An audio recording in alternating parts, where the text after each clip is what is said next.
Hello, everybody. I'm Chris Hoff from the Radical Therapist Podcast, and today we're going to get narratively dangerous. So, when clients tell us their stories, most of us were trained to listen for symptoms, diagnosis, treatment targets. But what if we listen the way a literary critic reads a novel? What if we paid attention to genre, voice, narrator position, plot structure? Today, I want to show you how literary criticism can transform the way you work with narrative, especially with people whose stories have been colonized by trauma language. Here's what I notice. People come to therapy and very quickly their story gets translated into trauma speak. I'm triggered, I'm dysregulated, I have attachment trauma, etc. Now, I'm not against this language when it's genuinely useful, but here's what happens. The complexities of someone's lived experience gets flattened into a therapeutic genre that has very specific rules. You're broken, something happened to you, you need to heal, there's a right way to do this, you'll know when you're better. This is a particular kind of story. It has a narrator, often a therapeutic expert or the trauma discourse itself. It has a genre, medical and pathological. It has plot structure, disorder, treatment, resolution. But what if that's not the only story available? What if we could help people hear the literary complexity of their own experience, the multiple genres, the different narrators, the plot structures that don't follow the therapy manual?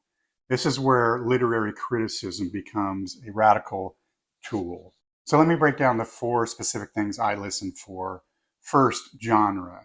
What kind of story is this? A client comes in and says, I just can't seem to get my life together. Every relationship falls apart. Every job ends badly. I'm starting to think I'm just broken. If I'm listening for a genre, I'm asking, what kind of story is this? And I hear, this is a tragedy. It has all the elements. The protagonist doomed by a flaw, repetition, inevitability, downward momentum. But here's the interesting part. Is this the only genre available? Could we listen for moments where there are different genres emerging? Later in that same session, the client might say, although there was this time at my last job where I stood up to my boss about something unethical. I'd never done that before. I thought I'd get fired, but instead they actually listened. That's a different genre entirely. That's a protagonist journey moment, a coming of age beat, a transformation story. When I point this out, I'm hearing 2 different stories in what they're saying. There's a tragedy you're doomed to repeat, and there's this other story where you're becoming someone who takes risks. Something shifts. The client isn't locked into one story anymore. Second thing I listen to, or I might listen to, is for voice. Whose language is this? This is subtle but crucial. I listen for whose words the client is using. Are they speaking in their mother's voice, their ex-partner's voice, therapy speak they learned on Instagram? For example, a client might say, I need to work on my codependency. I'm too much for people. I need to learn boundaries. Whose voice is that? When I ask, it turns out this language is from a past therapist combined with an ex-partner who used to say she was too intense, for example. But when I might ask, how would you describe what happens in your relationships in your own words, the story changes. I care a lot, maybe too much. I want to help. And then I get angry when people don't care back the same way. That's her voice. Not perfect, not resolved, maybe not refined, but hers. And there's more possibility in that language than in the borrowed therapeutic frame.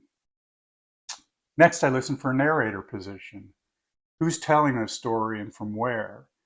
This is about temporal and spatial vantage point. Is a client narrating from inside the experience or looking back at it? From the perspective of the child self or the current self, from the position of the person who survived or the person who's still surviving. Maybe a client tells me about a difficult childhood. My parents were neglectful. I was basically raising myself by the age of 10. It made me very independent, but I struggle with trust. Who's narrating this? I hear an adult narrator looking back, using therapeutic analysis, making meaning. That's not wrong, but it's a particular narrator position. I might ask, What was it like to be that 10-year-old? If that version of you could tell a story, what would they say? And suddenly we might get, I was scared. I was scared all the time. But I was also kind of proud. Like I could do things my friends couldn't. Make dinner, handle stuff. I felt powerful and terrified at the same time. That's a different narrator from inside the experience with the contradictions that the adult narrator's analysis had smoothed over. And those contradictions are where the real richness is.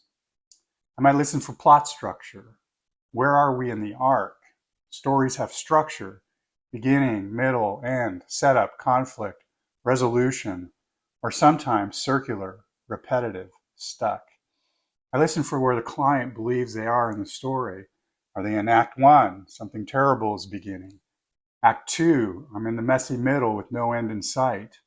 Act 3, I'm approaching resolution. Often people who are struggling believe they're in a never-ending Act 2. No resolution coming. This is just how it is. But when you start to listen for plot structure, you can ask different questions. What would Act 3 look like? Not as a goal-setting exercise, but as a narrative inquiry. If this story has a third act, what would need to happen? What would the climax be? Or sometimes you're telling this as if it's a one long story, but I'm hearing several different stories. Could we separate them out?